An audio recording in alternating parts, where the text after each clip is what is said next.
Entre les années 60 et 80, les parcelles ont été réorganisées en grands ensembles, entraînant une rectification des cours d'eau, voire leur déplacement.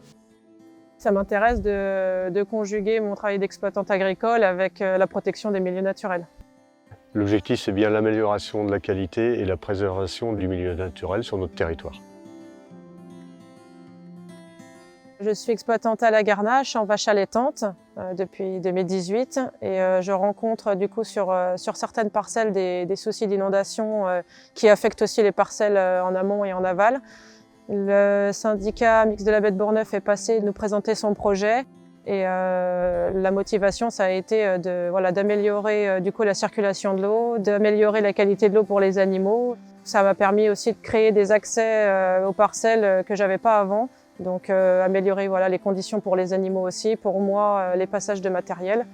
Donc c'est un projet qui ne me coûte rien financièrement et du coup qui m'a convaincue pour améliorer l'accès à mes parcelles et la qualité de l'eau notamment. Le SMBB, syndicat mixte de la baie de Bourgneuf, maître d'ouvrage, et la fusion de deux autres syndicats, le syndicat hydraulique Sud-Loire, le SMMJB, syndicat mixte marais de Mont et Beauvoir, et la fusion amène de nouvelles compétences. Donc là, c'est des travaux sur la Blanchardière qui sont inscrits au niveau du SAGE, schéma d'aménagement de la gestion des eaux, dans le cadre d'un CTO, contrat eau. L'objectif est de préserver la qualité des milieux aquatiques.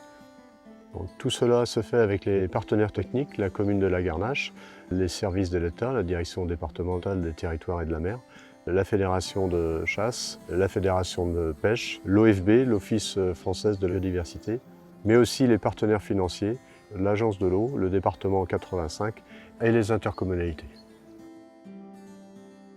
Ici, nous sommes sur le ruisseau de la Blanchardière, qui est un affluent rive gauche du Faleron.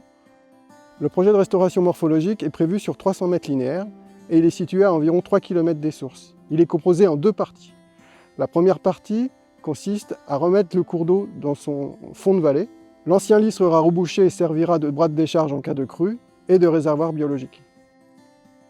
La deuxième partie, il est prévu un remandrage sur 150 mètres en déblai-remblai, l'objectif étant de redonner une sinuosité au cours d'eau.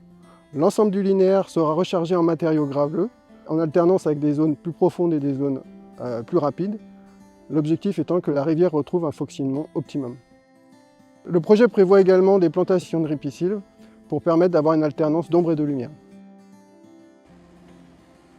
Les travaux ont pour but de redonner au ruisseau un état proche de son état naturel, tant d'un point de vue de sa forme, son tracé, son lit, ses berges et de sa dynamique. Le projet a comme finalité d'améliorer les habitats et le cortège d'espèces associées, que sont les insectes, les poissons, les amphibiens et les micro-mammifères, permettre également une meilleure continuité écologique pour les espèces migratrices, améliorer également la qualité de l'eau avec son pouvoir auto-épuratoire et aussi une résilience par rapport au changement climatique. Le débordement de l'eau, c'est naturel. Il doit être favorisé sur les zones où il y a peu d'enjeux, notamment pour protéger les zones aval et les infrastructures, mais surtout pour permettre aux nappes phréatiques de se recharger, ainsi que les milieux annexes, comme par exemple les mares, les zones humides. Ici, nous sommes sur un terrain privé. On a eu l'accord des propriétaires et de l'exploitante. C'est la raison pour laquelle on a fait un certain nombre d'aménagements pour faciliter l'exploitation des parcelles, notamment la mise en place d'une passerelle pour le bétail, en créant une mare de 200 m² et en restaurant deux autres mares. Et on a aussi facilité le passage avec 3 accès, dont 2 passages busés et un passage empierré. Et enfin, une clôture sur l'ensemble du linéaire. Ces travaux, c'est la démonstration d'un projet co-construit qu'on souhaite renouveler et toujours dans l'idée de préserver le milieu naturel humide. Donc j'espère qu'une fois le projet terminé, on puisse du coup bénéficier du retour du lit de la rivière dans son circuit initial et améliorer la qualité de la parcelle.